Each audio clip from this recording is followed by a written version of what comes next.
Welcome to The One You Feed. Sometimes growth depends less on sheer effort and more on where we're planted. Daria Burke tells a story of hydrangeas she thought were ruined, chewed down, wrapped in burlap, until she replanted them in new soil, where they eventually bloomed even more beautifully. It's a perfect metaphor for her own life. In her memoir, Of My Own Making, she shares a journey through trauma, resilience, and self-discovery, reminding us that no matter how deep the damage, with time and care, we can still flourish. I'm Eric Zimmer, and this is The One You Feed. Hi, Daria. Welcome to the show. Hi, Eric. Thanks for having me. I'm happy to talk with you about your book, which is called Of My Own Making, a memoir. It's wonderful on so many levels, and we'll get into it in just a second. But we'll start, like we always do, with a parable. And in the parable, there's a grandparent who's talking with their grandchild, and they say, in life, there are two wolves inside of us that are always at battle. One is a good wolf, which represents things like kindness and bravery and love. And the other is a bad wolf, which represents things like greed and hatred and fear. And the grandchild stopped. They thought about it for a second. They looked up at their grandparent. And they said, well, which one wins? And the grandparent said, the one you feed. So I'd like to start off by asking you what that parable means to you in your life and in the work that you do. That is such a rich way to start and to think about so much of what I've written about, which is nature and nurture. And I think we'll get more into that in a moment. In that, I hear choice, that there is a decision that we get to make. We may not choose to stay with the parable and the metaphor. We may not choose the wolves that exist. We don't get to start. The way our lives begin is not up to us, but we get to choose who we become. But it makes me think a lot about, and I don't see it as a binary, honestly. I see it as, and so much of my own personal work and to some degree professional work, the ideas that I explore and what the science of healing teaches us is that integration is the goal, that we have to find a way to coexist with the truth of what we've inherited. Maybe it's our psychic inheritance, our emotional inheritance, the ways in which legacies have been left in us or on us in the form of footprints. And sometimes those are traumatic and threaten to debilitate our sense of self or destabilize our the ways in which we might develop. But that if we can pull it in and hold it close, that we can get to know it, befriend it to some degree, at least create conditions for the courage to tolerate it in closer proximity, that actually you can feel more integrated and feel more whole. And so that also, I would say, it leads me to think a lot about epigenetics, right? This study that suggests that our environment, our behaviors, the conditions that we create and find ourselves in play a meaningful role in the ways in which our genes get expressed. Our propensity towards something may make manifest.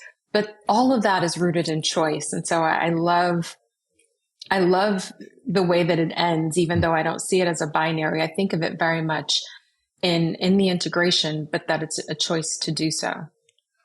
Yeah, that's wonderful. As I was reading it to you, it occurred to me that it's a story that has grandparents in it. And your grandmother is a big piece of your story. And I'd like to get to her in just a second. I'm wondering if you could just, however you do it, describe, give people the basics that they need to kind of understand what this book about and who you are before we go into more, specific pieces. Let's set the general stage. Sure. Well, the context in which I was born was Detroit in the 1980s. I was born in 1980. And so at a macro cultural systemic level to some degree, that looked like coming into a city that had fallen from favor. It had been the richest most powerful, arguably American city in just the generation before me, when my parents were born. It was the richest, fourth largest from a population standpoint.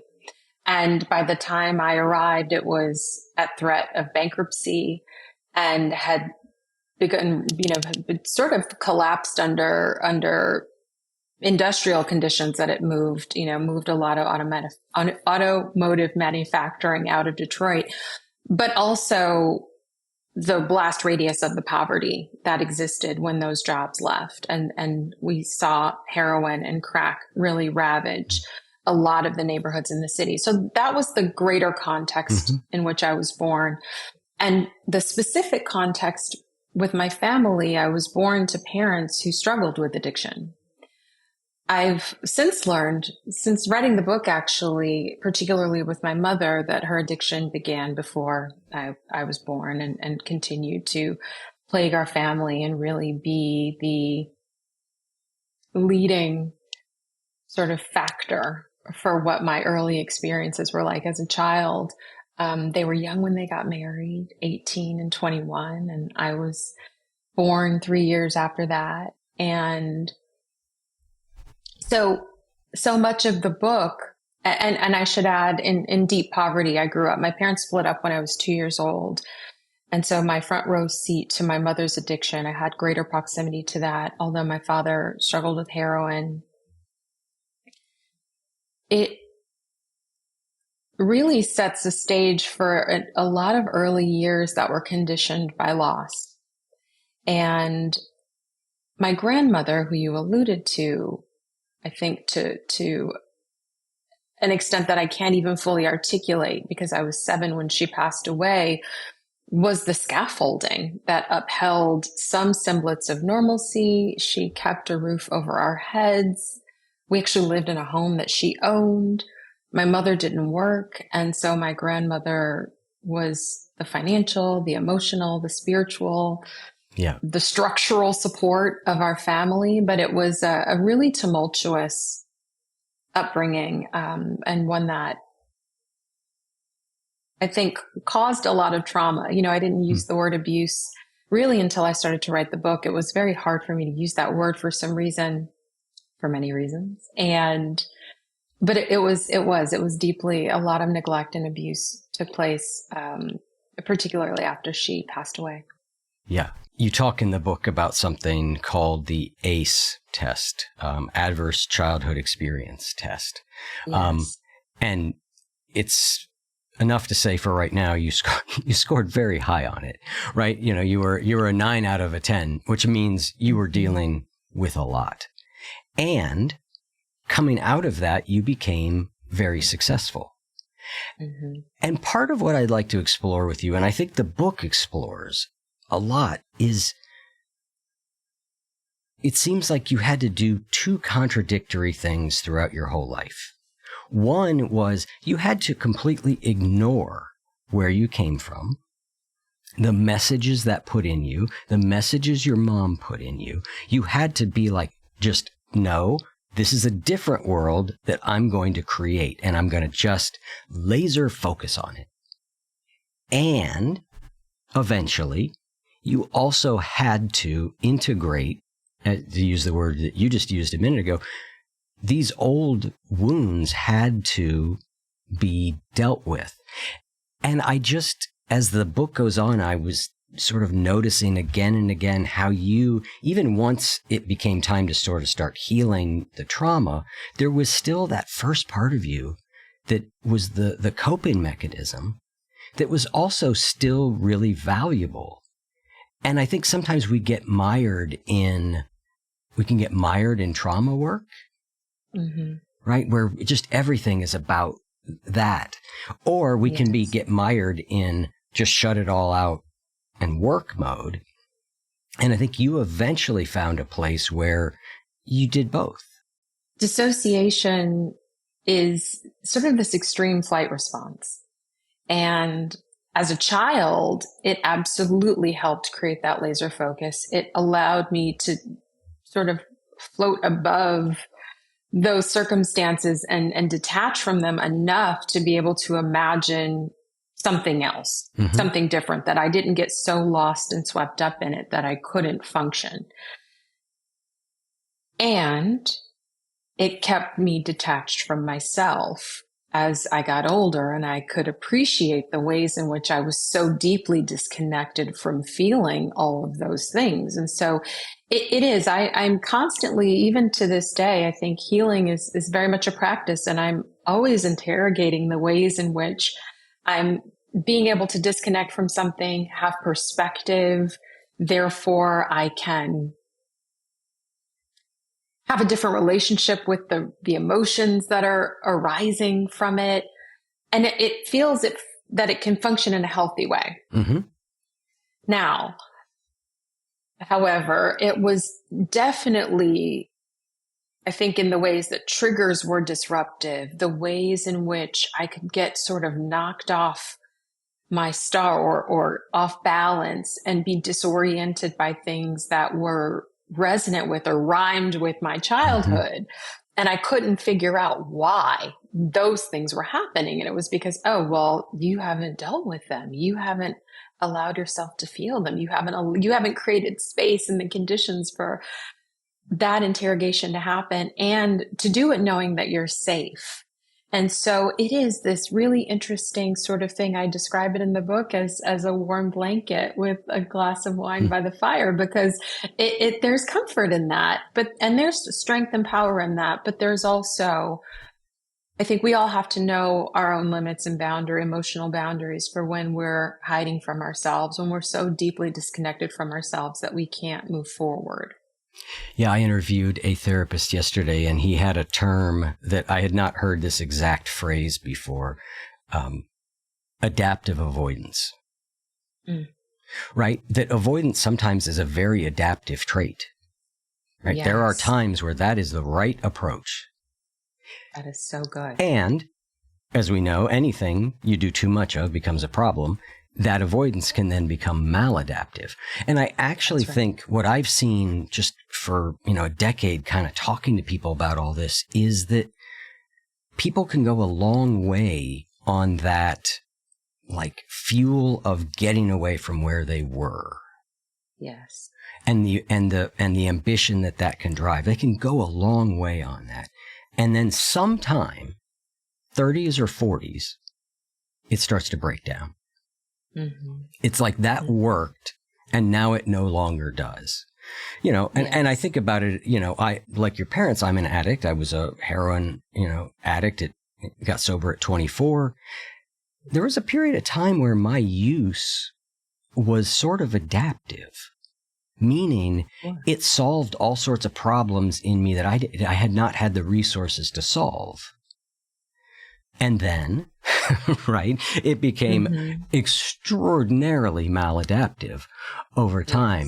Yes.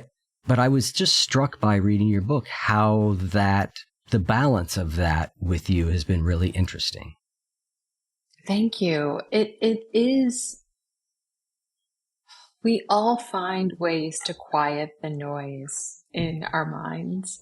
I happened to be fueled, for better and for worse, by work, by achievement, and more than anything, by the awe that I received from others, the applause that came when I did something that people thought, damn, that's impressive. And it was enough to keep me going. That hedonic treadmill was driven both by the brain's need, the dopamine hit that I would get every time I achieved a goal, but also whatever sort of oxytocin I could sort of generate too from what came from others when I did those things. Yep. And it's a dangerous cycle to be in. My mother's was crack, right? She tried to quiet that noise with crack. And she couldn't figure out how to quiet it enough, right? And so then you tip over to full blown addiction where everything is stunted. But yes, it is. It's a adaptive avoidance. I love that term. It's such a great way to describe it. And I think the work of our life is to figure out where the line is. 100%. And I think that's the other thing that really struck me in your book was the nature of a healing journey. because there's a whole lot of, you sort of move forward. You think okay, I think I've covered all this. Like, you move on, and then boom, something else happens. And you're like, oh, wait a second. I clearly maybe have more work to do here. And then you do that work and you're like, oh, things are good. Right. And it kind of comes up, and that can seem discouraging. Mm-hmm. Right. So tell me how for you didn't get discouraged by that, because what is really easy to do in that situation is to say, I did all this work. It must not have done any good, because here I am again. How do you think about that? And how did you encourage yourself when you found those moments? I think I've come to think of them as moments of information, right? Those triggers, those setbacks, the things that challenge your sanity, where you say, how do I feel like I'm reliving this all over again? How is it that I've changed the set? My wardrobe is different. The cast of characters is different. And somehow this feels like the same script I just read 5 years ago, 10 years ago. Oh, it's the story that I've told myself about those events. I'm recreating them. And I think choosing to see healing as a conscious intervention to disrupt despair, to disrupt the instinct for the brain to sort of predict where it's going to go next, what the outcome is going to be, how this is supposed to end. But it's a conscious intervention. And I think trying to be kind first to myself and to say that if a child were learning how to do something, that they were going through the repetition, you get your reps in enough where you can learn to tie your shoe, and then you can remember not to touch the hot stove. And, oh, this other thing is not the hot stove, but it's hot as well. I mean, all those things that seem really obvious when we're dealing with vulnerable beings and creatures are the same practices that we have to give to ourselves. And when you didn't have that growing up, in particular, I think being so willing to find and create some kind of space for that compassion, and to know that it's okay, that you can survive those feelings. I think I always knew that I could survive things. I had proven that to myself. I was highly confident in my ability to navigate difficult things. But I think rather than chiding myself, I could say, what is this here to teach me? What am I supposed to be getting from this moment? Why does this rhyme with this other thing? There's clearly something I've not looked at. And typically when that happens and when it's really earth-shattering, it's because you've spent a long time avoiding it and not looking at it and sort of telling yourself. The story that I told myself was I was healed and I had spent a decade in talk therapy and everything was great. And then I see this photo of the accident that took my grandmother's life, and I lose it. And I'm sent back in 30 years. Oh, there's a lot I haven't been doing. And I could only in that instance in particular, I could very clearly just say, ooh, there's something that needs to be held here. I have not made a home for this grief. Yeah. And you've worked closely with therapists. I think they can help us center that. I had a couple years ago, I had a couple of things happen in my life that re-triggered for me. And I don't know how to, I'm careful with words because I don't necessarily want to say re-triggered, because I think maybe if I had trauma, it was more of a complex kind of trauma. And anyway, it brought a whole bunch of stuff back that I'd not felt in a long time.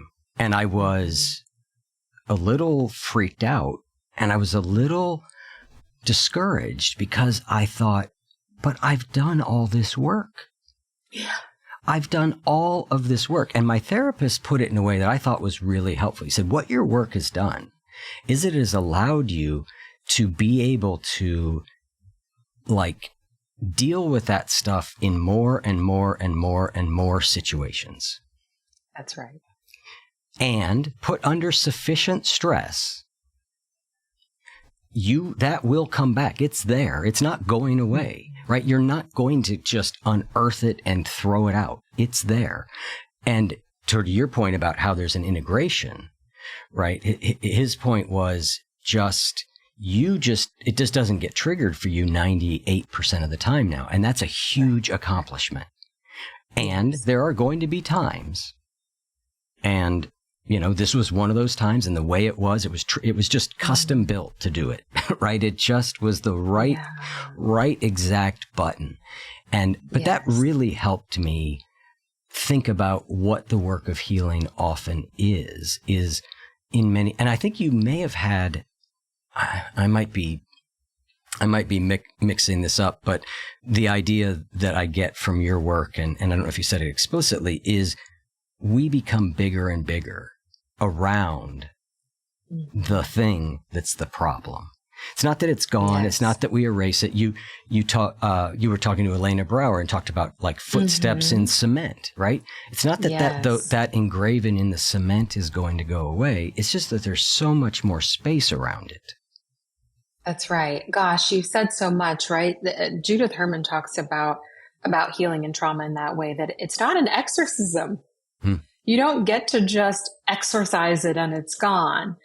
It is. You do have those footprints. You do carry them with you. And yes, I love that you referenced my conversation with Elena. We were talking about her partner who had very similar childhood experiences to mine, a parent who struggled with crack addiction. He had grown up in New York City, but this idea that a tree that grows next to a fence doesn't stop growing. It grows differently. It grows around the fence, and it finds its way around it. And that it's such a beautiful metaphor for how, if we can imagine our lives working in that way, we can do that.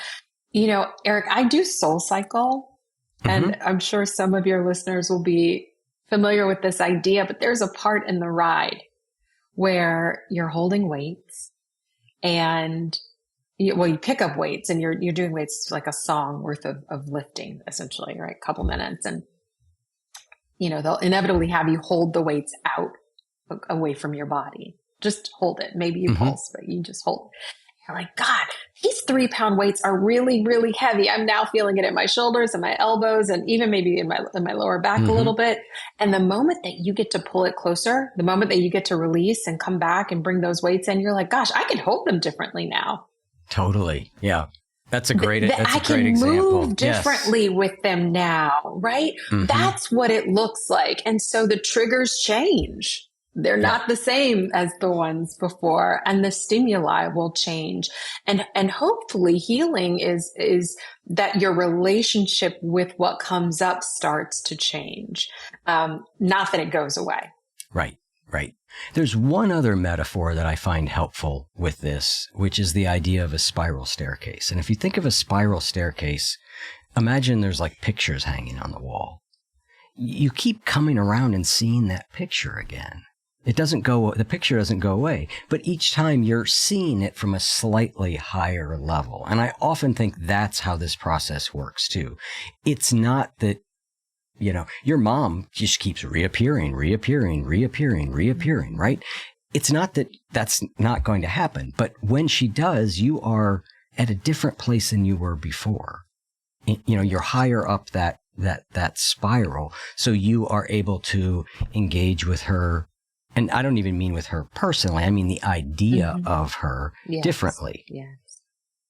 Yes. You're rinsing the sponge, as my very first therapist said, right? That after we wash dishes, that analogy. I remember just questioning, am I always going to feel like this? Is it always going to be like this? Is it always going to be this hard? Will I always be doing this work? And she said, think of it like rinsing a sponge. When you wash the dishes or you clean something, it's soapy, and you put it under water and you rinse some of that soap out, and gosh, okay, you think it's rinsed, and then you squeeze it again, you wet it again, and the soap comes back. You sort of think about healing as rinsing the sponge, that it's a slow release over time. And there will be moments where you think you've got it, and don't be alarmed. Something will be there. Remnants will be there. And so, I think that whether it's the different elevation, the new elevation on the staircase, the bringing of the weights back into you to hold them differently, the rinsing of the sponge, right? These are all metaphors for how it feels and looks, and to not be surprised, but it really creates a different strength, really, that we're talking about, that you can have for how to hold it, how to live with it, and to not let it completely disorient you. Yeah. And I think the other piece that's important in that is not to focus on like that you've got to get to the end of some process before it starts to yield benefit. Right? That's right. Like, even though for me, I continue to, I think all humans are doing this, right? We're always trying to sort life out, right? Because as soon as we get one thing sorted, something else happens, right? That's right. You know, it's just life.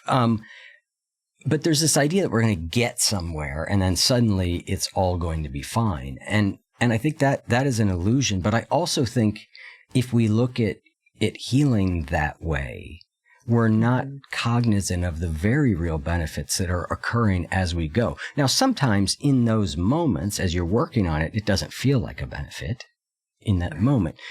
But you don't have to get to the end of some long journey before life starts to improve. I don't think there is an end. Yeah. I really don't. No. I think that, and I think that's why I've always tried to use the word integration. I know Elise Lunan, who's been a guest on your show, I'm a huge fan of hers, and she talks about wholeness. It's the same idea. Yeah.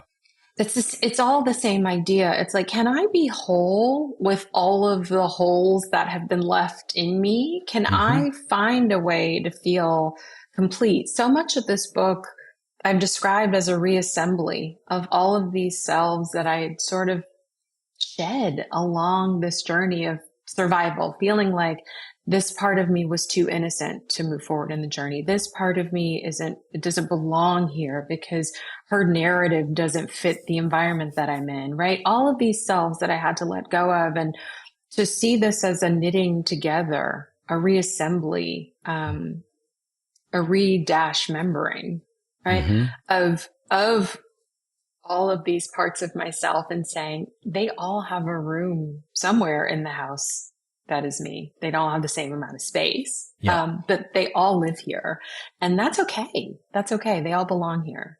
Yep.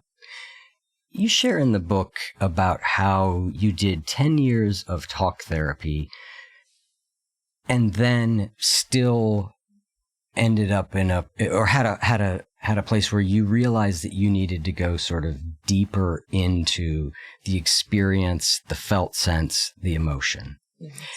Yes. And I think that mirrors a lot of people's journeys. For me, I don't feel like all that cognitive work was like misplaced. And that what I really need to do is to get to this other work. It feels to me like that had to happen. Yes. For me to get to that place. Say a little bit more about what I'm describing, how it showed up in your life and how you think about it. Well, I integrate by speaking. So it gave me a place to do that, I think, to some degree. I integrate when I say that. I mean, ideas.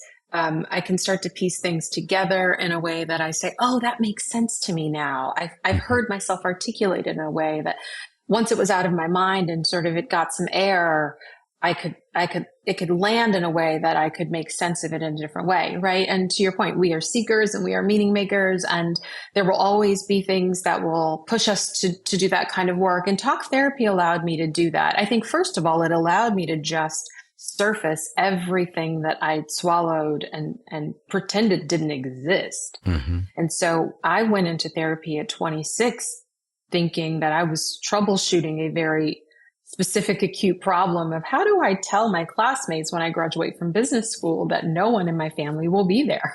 Right?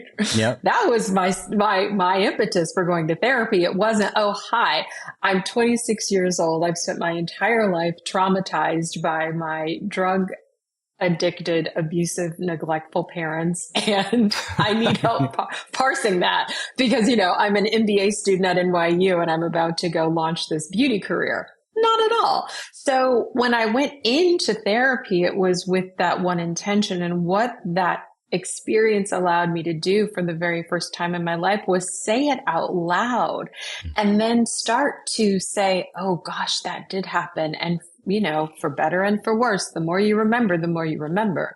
And so I'd sort of flipped the cap off of all of these things that came flooding. Now, what was great about that was that I started to try to create containers for it. What was not great about it was that I did not have modalities that allowed me to deal with the feelings when they emerged. So I could name things and I could label things and I could go, that was this. Oh, this thing happened. And then it sort of that was where it ended. That's where the work sort of ended. And I was doing that week over week for basically 10 years. Not with the same therapist and a little bit off and on, but largely for that period of time. It was important. And it was, I think, step one. And I think it laid the foundation for a kind of resilience that would allow me to, when I saw that image of grandma's car accident in the article that wrote about it was tragic and it was brutal. And so it made the news. And so in finding that and reading it and remembering that and being carried back to that time when I was 7 years old, I did have some support in the work that I had done in talk therapy, even though I felt ill-equipped in other ways. I wasn't, my psyche could only allow me to go there because of the work that I had done. Yep. And so then what did the work sort of moving from a more intellectual understanding of what happened to you, being able to put it into different cognitive frames, all these things that were really helpful. What then prompted you to try different approaches, and what did you do then? First, it was learning about neuroplasticity. It was just the term that kind of was this light bulb moment, this idea that our brains are not fixed, that we are not just who we are, that you sort of get baked and you arrive and that's it, that we will continue to grow and change and form new neural connections with experience and information, and that our brains could adapt to accommodate a new paradigm. And I thought, that explains a lot, but also what does that mean for what healing might actually then look like in my life? I learned about it in the context of Norman Doidge's work, amongst others, but he was really kind of the person who, through a podcast interview, introduced me to that term in 2017 and was sharing it in talking about people who had experienced Parkinson's and debilitating neurodegenerative diseases. And I thought, well, if they can do that, what does that look like for other kinds of emotional trauma? And then it was during that time that somatic healing in many forms began to kind of fill in my understanding of what that might mean, that it wasn't just talking about it, that you had to actually do something with it. And for some people, that was in how they could physically get it out of their bodies through movement. And that could be dance, it could be exercise, it could be jumping and shaking and tapping. And, there are lots of ways that we do that. But that was really kind of what cracked it open for me, and starting to more actively research ways in which I might do that for myself. And so that has looked like, you name it, in the ways that I've tried to test that. It's looked like EMDR therapy and actually trying to resurrect those memories and emotions tied to those memories, the stories that I created related to certain events in my life. But it has also been extremely physical in nature. Breath work is a really, really big one for me. I meditate. I find all the ways to feel it in my body, to recognize. And a lot of it, honestly, Eric, was the pattern spotting of, when I was really nauseous, this was happening. When I was feeling like this was. So a lot of it too was really kind of going back and figuring out when my body was telling me something, I just wasn't paying attention to it and thinking about how it was moving through me physically and what I might do to respond to that. And so for me, it always starts in my gut, in my tummy. And so I tend to get very nauseous and then sometimes very sick.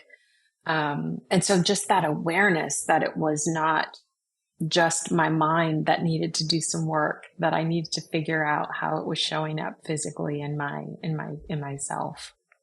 We were talking about how we cope. And one of the things that you used as a real tool early on is you said something to the effect of a relentless pursuit of control. To what extent have you been able to lessen control? And how do you tell useful control from not useful, right? You've been very successful in a lot of different ways, and that's not a bad thing, right? And control is part of control of yourself. And I don't want to say control of others because that sounds bad, but like guidance, like there is a place where thinking about what's going to happen and trying to shape the way it happens is back to our maladaptive and adaptive strategies. This seems to have been one of your big ones.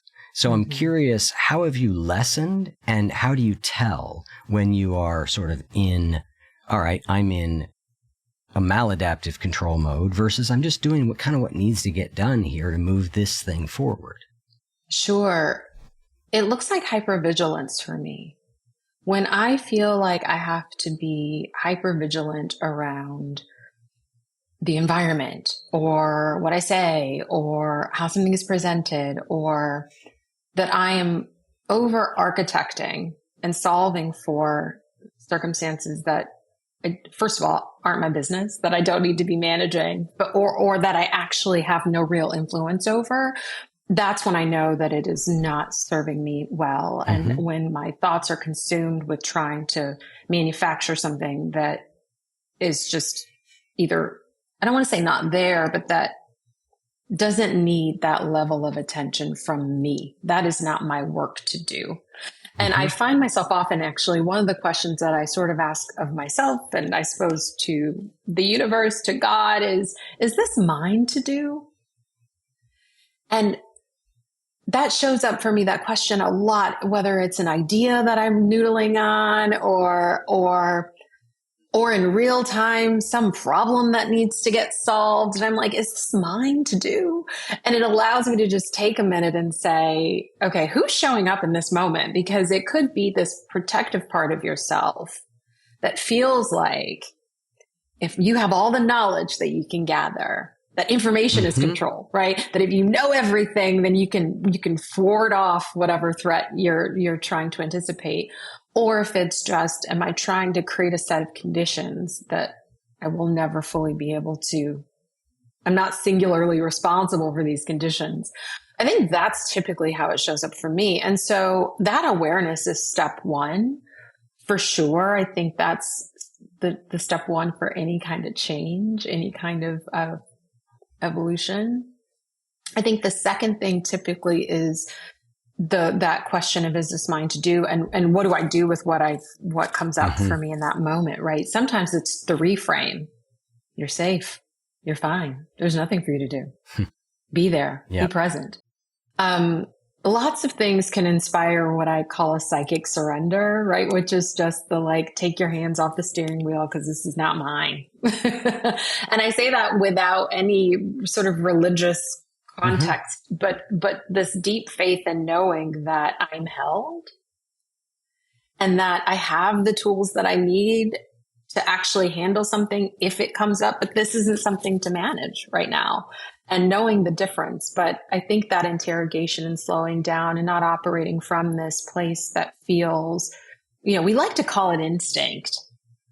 And I think even about success in the same way, but we want to call it, oh gosh, well, I'm just driven. I'm ambitious. You're like, is that ambition or anxiety? That's my instinct. Well, sure. Is that your instinct? And is that coming from an intuitive place or is that coming from fear? And I think having the courage to actually ask yourself that question, determine what the answer is, and then say, okay, I need to stop here. This is a moment to pause. Yeah. I want to come back to intuition and fear for a second, but I want to stay with this a little bit longer. You and I, before we started, were talking about book covers. And I was sharing, I've had quite a journey with my publisher on getting to the book cover that we want. And I was talking about how wonderful your book cover was.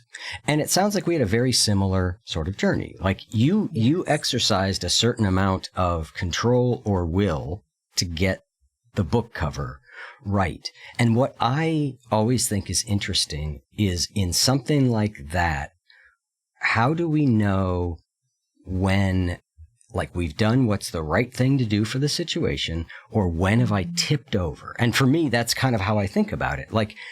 Book covers are important, right? I put all this time into writing a book. Cover is one of the most important parts of it. Yes. I want it to be right.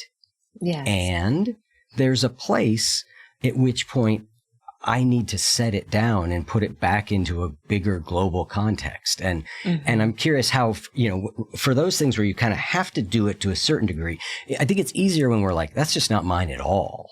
Yes. It's harder when it is ours. We are responsible, but we don't want to become obsessed. Yes. That's such a great example. And thank you for saying that. I'll thank you on air as well, because I do love the cover and how it turned out.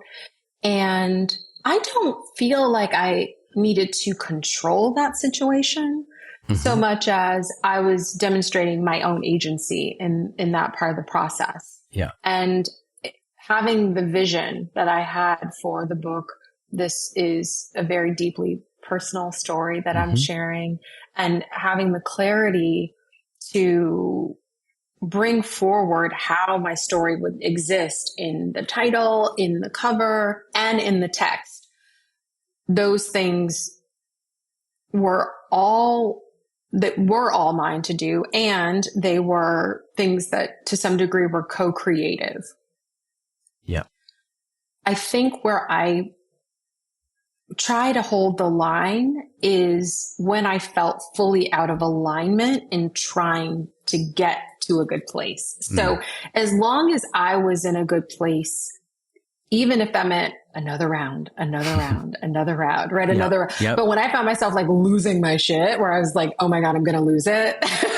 It's okay, Daria, what is happening right now? Is it that you're not feeling cared for in this moment? Is that you're not feeling understood? Is it that you're feeling somehow neglected? What wound is being scratched here? And I could be very clear, and usually quickly I could say, this is scratching something, and I know what's coming up in this moment.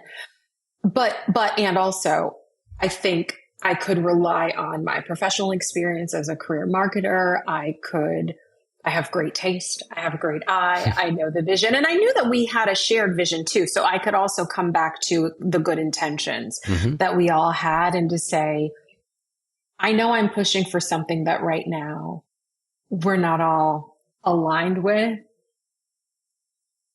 We've got to keep going though. We can do better. I know that we can. And then knowing again when to take your foot off the gas and when you're not going to fight the fight. But I think I did have that, try to hold the space for those two things to be true, to coexist, and also to realize when I was being completely sort of taken out of my own kind of alignment, where I felt so upset by how difficult it was. And I was like, okay, this is good information. What is this telling me? And then in some cases I was like, okay, got it. I've captured what it's telling me. I'm still going to push because it means that much. And I'm not going to be told that it doesn't matter as much to me as it does. Right. And I think there is something to me, I see that as agency more than anything. And sometimes it's okay to really, really fucking care. Excuse my language, but sometimes things really matter. And I think we have to allow ourselves to feel and know and recognize and name those moments, to let that desire be a teacher. Now, how I handled it all the time, I think that's a different conversation. I think I handled it largely pretty well, but I had moments where I was screaming into the void when I was alone. One of the things that we're not capturing as we go through this very well is how beautifully written the book is. And so I want to give listeners just a small flavor of like a paragraph that jumped out to me, although there are so many of them. I mean, it is so beautifully rendered. But if you would read the bottom of page 176 for us, because I think it kind of sums up a lot of what we've been talking about up to this point. Thank you. Yes. Integration, then, means knitting together these detailed observations and broad understandings into a coherent sense of self. It is about acknowledging the contradictions, holding the complexities, and finding clarity in the confusion. It is a series of ongoing negotiations between the past and the present, the self and the other, the details and the bigger picture. It is delicate work, one that requires patience and the courage to face the world as it is, not as we wish it to be, and the courage to do the same with ourselves. That's a beautiful section. Is there anything you would like to add to that, or is it just stand alone? Thank you. I think it stands alone because of what we've been talking about. Yeah. And it's that simply stated and that hard to do at the same time. So where I would like for us to wrap up here is to have you tell us the story that ends the book about the hydrangeas. And I may ask you to read something else from that also, but set us up. Yes. Well, I bought a house, so I'm here now, a little house in East Hampton out in the woods. And I'd had this fantasy of planting hydrangea bushes in the front of my house. I found all these pictures and I have a little gray cedar shingle house. And so I could imagine these big blooming white hydrangeas in the front of the house, under the two front windows. And so I had finally gotten to a place where I was ready to do that kind of work. And I bring in my landscaper and we make the plan. And even in talking about the kind of hydrangeas I wanted, I said, well, I want white hydrangeas. And he says, well, he calls me Miss Daria. He says, Miss Daria, the soil is really what determines the color, right? You have to actually have the right conditions for it to turn out that way. There are some that are bred that way. Yes. The pH in the soil helps dictate the color. So funny story, which I'll get to, but mine have actually changed color as the season has gone on. But so I say, okay, interesting. Well, this is my aspiration. And so maybe it's this breed and this variety. So we plant them. And at the time I was in Los Angeles. And so he had done the work and I come back maybe a month later and they had been ravaged. Like the leaves were chewed, it looked like lace, and the deer had gotten to them. They had started to bloom and they were apparently quite lovely. I didn't get to see them because they had been ravaged by deer. And I'm like, what is happening? So I call him, he comes over and we try to figure out what to do next. And I was so beside myself, forget the expense. It was like the emotional investment that I had made in them. And so I said, well, can we just cover them with burlap for now? I don't know what to do with them. I don't know what else we can do to save them, and leaving them like this, they'll only continue to be eaten. So we covered them in burlap, and a whole year goes by before I decide to relocate them, to repot them, to change their environment. So one by one, and I had a dozen of them, 6 on either side, I dig them up myself really gently and try to protect the roots. And I repotted each of them in planters on my deck, which is fenced in. And as you can imagine, when I first replant them, they looked kind of quite sad, actually. But as the season goes on and months go by, and then eventually, especially the next summer, they began to bloom. And they were stunning and beautiful. And they were just sprigs when I replanted them. So I was terrified that nothing would happen. And they began to bloom, these big green leafy leaves and flowers. And it was such a beautiful articulation of the pain that we go through sometimes in certain environments, and the ways in which, if we can just reframe and reimagine, get creative. And sometimes it takes time to figure out what that looks like, but we can move to a new space and find flourishing again. And that's exactly what happened. And I can actually see them right now. And what's really funny, I'll add, is that they started this season white and now they're bright pink. Really? That is so Yes, and interesting. I deeply invested in what happened over the course of the summer because I've never seen them like this. And so the soil clearly something has found its way in there and has changed the color. But it's such a sometimes obvious but beautiful, I think, metaphor for how this all works. We're not unlike them in many ways. I'm going to say something. I'm going to ask you to read something to wrap up. And I just can't go without saying it. There's a book I've been reading called The Plant Eaters. The Light Eaters. And it's all about plant intelligence, for lack of a better word. Although a lot of people in the plant world tread carefully around that term. It will blow your mind. Okay. All these things that plants can do. It really is like, what? It shows just how embodied into nature is this incredible intelligence, resilience, change, evolution, all of these things. So yes. I would love you, so I'm going to pause. Actually, no, here, we'll just do it. I would love you to read the last 2 paragraphs of the book, thinking of that idea and of those hydrangeas in mind.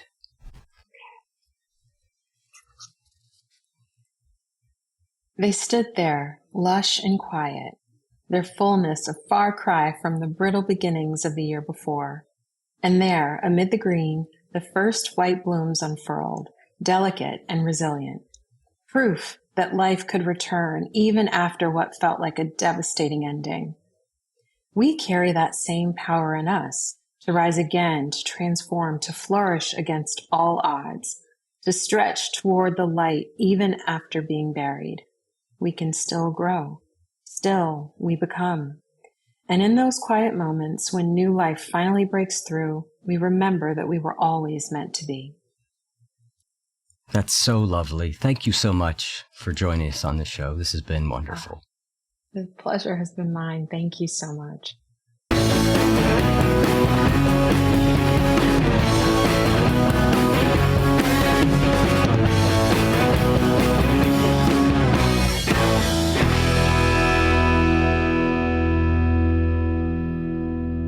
If what you just heard was helpful to you, please consider making a monthly donation to support the One You Feed podcast. When you join our membership community with this monthly pledge, you get lots of exclusive members-only benefits.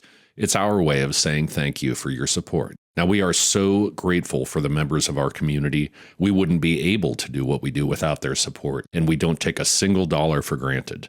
To learn more, make a donation at any level, and become a member of the One You Feed community, go to oneyoufeed.net/join. The One You Feed podcast would like to sincerely thank our sponsors for supporting the show.